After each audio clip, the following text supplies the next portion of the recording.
आज की video class 10th और मैथमेटिक्स से है और इसमें हम चैप्टर 12 है पृष्ठीय क्षेत्रफल और आयतन।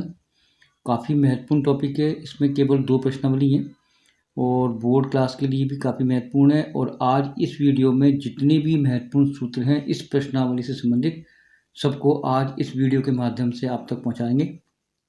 इसमें कौन-कौन से आकृतियाँ आएँगी मैं आपको एक बार कर दूँ क्लियर। घन आएगा पहले, घनाभ आएगा, शंकु आएगा, बेलन आएगा, गोला आएगा, अर्धगोला आएगा। यानी इतनी आकृतियाँ आएँगी और इनकी जितनी भी आकृतियाँ हैं और उनके सूत्र भी आपको याद करने हैं और मैं एक-एक सूत्र को आपको समझाऊँगा। इनकी आकृति के बारे में पूरी जानकारी दूँगा। तो शुरुआत करते हैं। सबसे पहले हम लेकर के आते हैं बेटा घन को। ये आकृति घन की है। अब घन होता क्या है, पहले अपन इसके बारे में चर्चा करते हैं। घन होता है बेटा, जैसे आपने देखा होगा चॉक का डिब्बा या फिर अपना जो डायस होता है, ये 2 एग्ज़ाम्पल इस घन के ऊपर बिल्कुल सटीक बैठते हैं। घन होता है उसमें पृष्ठ 6 होते हैं, यानी अगर पृष्ठों की संख्या देखें तो 6 होंगे। यानी कि अगर अपन बात करें पृष्ठ की, पृष्ठ को अपन दीवार भी बोलते हैं, पृष्ठ को फलक भी बोलते हैं। तो इसमें बेटा पृष्ठ कुल मिलाकर के 6 होते हैं। अब एक बार देखते हैं 6 पृष्ठ कहाँ-कहाँ होते हैं। जैसे देखो ये पहला, ये दूसरा, ये तीसरा, ये चौथा, एक ऊपर, एक नीचे, यानी कि 6 हो गए पृष्ठ। बेटा ये जितने भी पृष्ठ होते हैं ना, ये सारे पृष्ठ वर्गाकार होते हैं, ना कि आयताकार। अगर आयताकार होगा तो फिर घन नहीं कहलाएगा, घनाभ कहलाएगा। तो पृष्ठ 6 होते हैं, सभी पृष्ठ वर्गाकार होते हैं। अगर अपन इनकी कोर की बात करें, कोर कहते हैं इनकी भुजा या किनारे, तो बेटा 12 होते हैं। देखो 1, 2, 3, 4, 5, 6, 7, 8, 9, 10, 11, 12। तो 12 बेटा कोर होते हैं, यानी 12 इसके किनारे होते हैं। घनाभ में भी 12 ही होते हैं। अब आते हैं इसमें बेटा विकर्ण कितने होते हैं। तो विकर्ण इसमें बेटा होते हैं 4। तो 4 विकर्ण कौन से होंगे।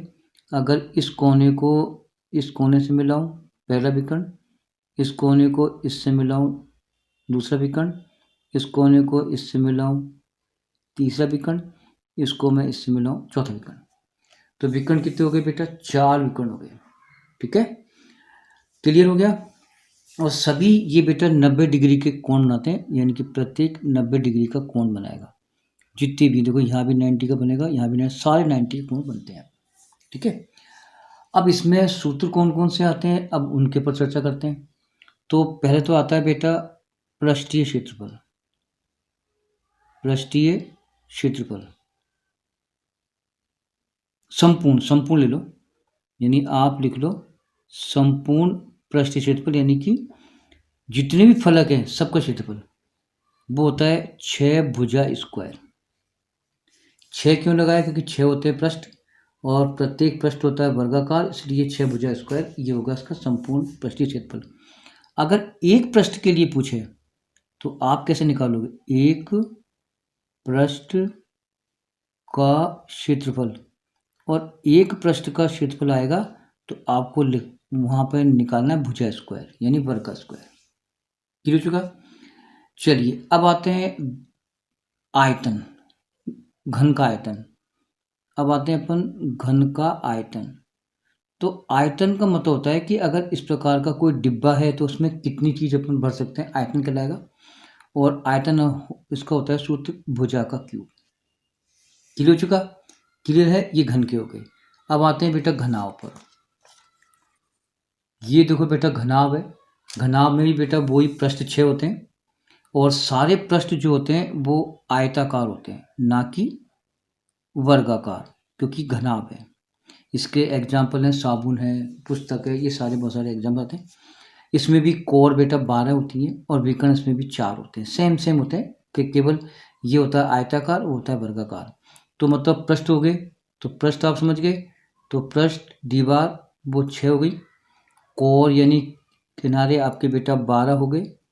और विकर्ण की बात करें तो मैंने आपको अभी कहा विकर्ण यानी आगे इसमें 4 हो जाएंगे।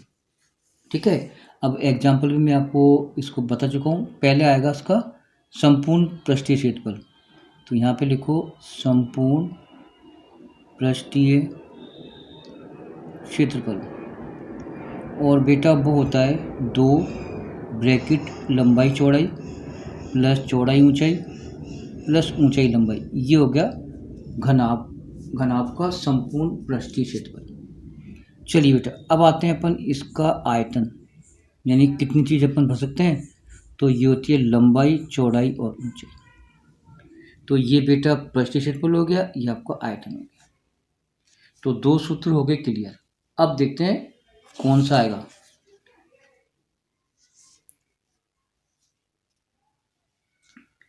चलिए बेटा अब आते हैं अपन शंकु है, और शंकु के एग्जाम्पल्स हैं जैसे कि मेहंदी का कोण, सॉफ्टी या बर्थडे कैप, ये शंकु की आकृतियाँ में आती है।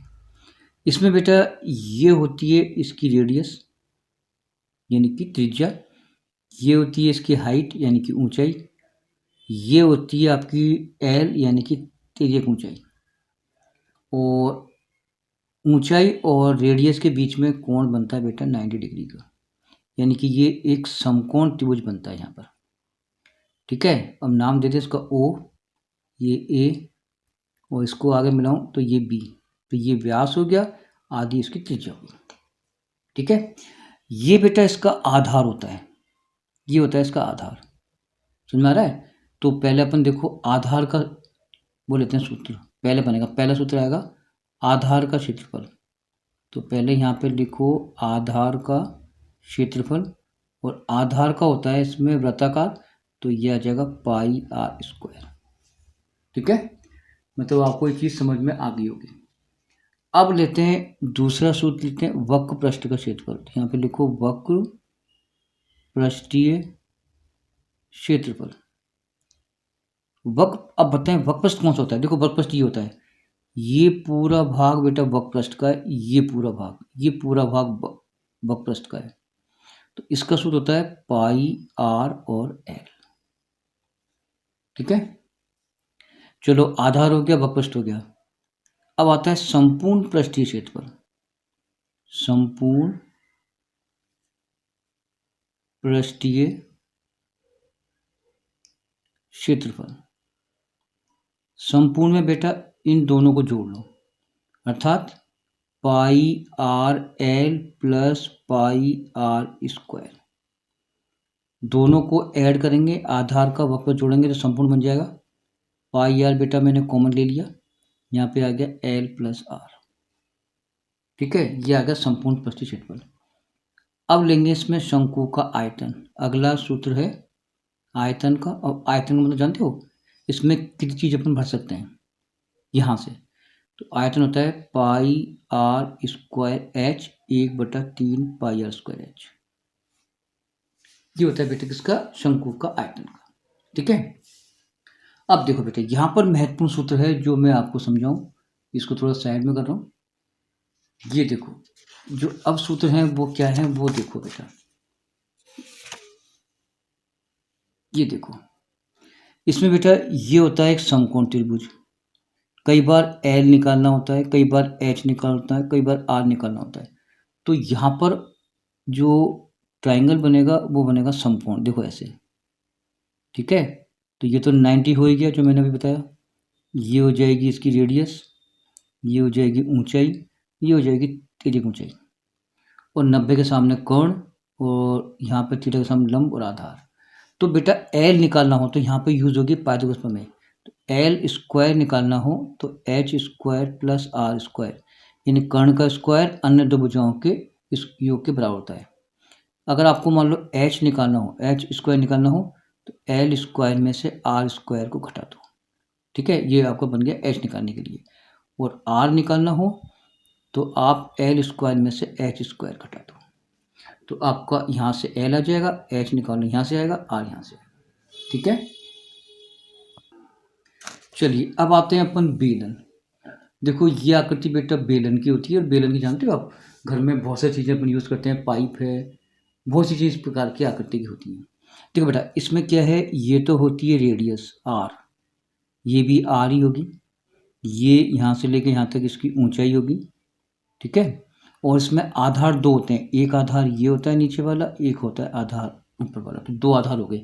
तो पहले आधार का क्षेत्रफल निकालेंगे, तो आ जाएगा पहले आधार का क्षेत्रफल, यहाँ पे लिखो आधार का क्षेत्रफल, और आधार का क्षेत्रफल हमेशा होता है बेटा पाई आर स्क्वायर।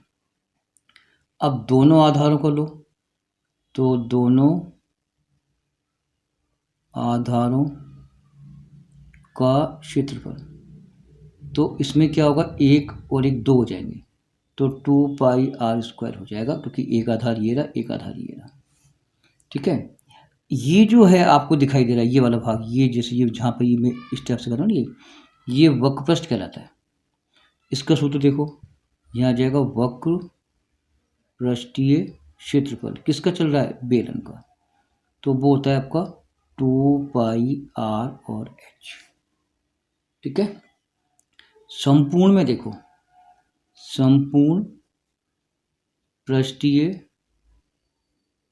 क्षेत्रफल, तो संपूर्ण में क्या होता है बेटा, संपूर्ण में एक तो वक्र पृष्ठ आएगा, ये वाला आएगा 2 पाई आर और एच, और दोनों आधार आएंगे, तो यानी कि ये आ जाएगा, तो 2 पाई आर स्क्वायर, ये दोनों मिलकर के संपूर्ण हो जाता है। अब हम क्या करेंगे, 2 पाई आर कॉमन ले लेंगे, तो यहाँ से आ जाएगा एल प्लस आर, तो संपूर्ण में आप ये यूज़ करना बेटा। ठीक है, आयतन, अब आयतन किसका बेटा, बेलन का। अब आयतन जानते हो, इसमें कितनी चीज़ अपन भर सकते हैं, तो वो होता है पाई आर स्क्वायर एच, यानी इसमें कितनी चीज़ अपन भर सकते हैं, दूध पानी वगैरह, तो वो आयतन में अपने को निकालना पड़ेगा, और ये आएगा पाई आर स्क्वायर एच। ठीक है, अब गोला अर्धगोला बच गया।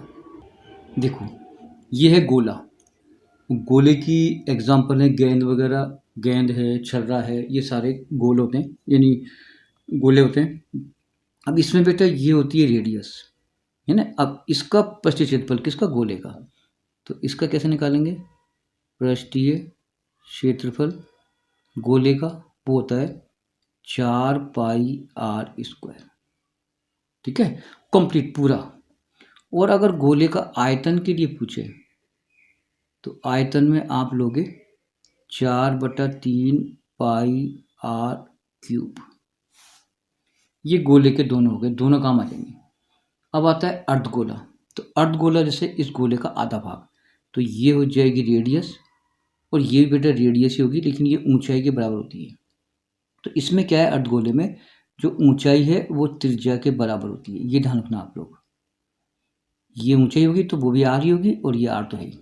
पहले आधार का निकालेंगे, तो यहाँ पे लिखेंगे आधार का क्षेत्रफल, यहाँ पे लिखो आधार का क्षेत्रफल, और आधार का तो कोई भी हो, पाई आर स्क्वायर आएगा। ये वक्र पृष्ठ है, तो आप लिखो वक्र पृष्ठीय क्षेत्रफल, और वो होता है आपका 2 पाई आर स्क्वायर, इसका आधा कर दो। अब संपूर्ण पृष्ठीय क्षेत्रफल, संपूर्ण पृष्ठीय क्षेत्रफल पूरा, तो ये दोनों जुड़ जाएंगे, तो 2 और 1 कितने जाएंगे, 3, तो 3 पाई आर स्क्वायर, ये लेंगे अपन संपूर्ण में। ठीक है, अगर आयतन पूछे अर्धगोले का, तो आयतन के लिए क्या करोगे, इसका आधा कर दो, यानी कि 2/3 पाई आर क्यूब, ये अर्धगोले का आयतन हो जाएगा। तो ये कुछ महत्वपूर्ण सूत्र थे, आप याद करो। धन्यवाद।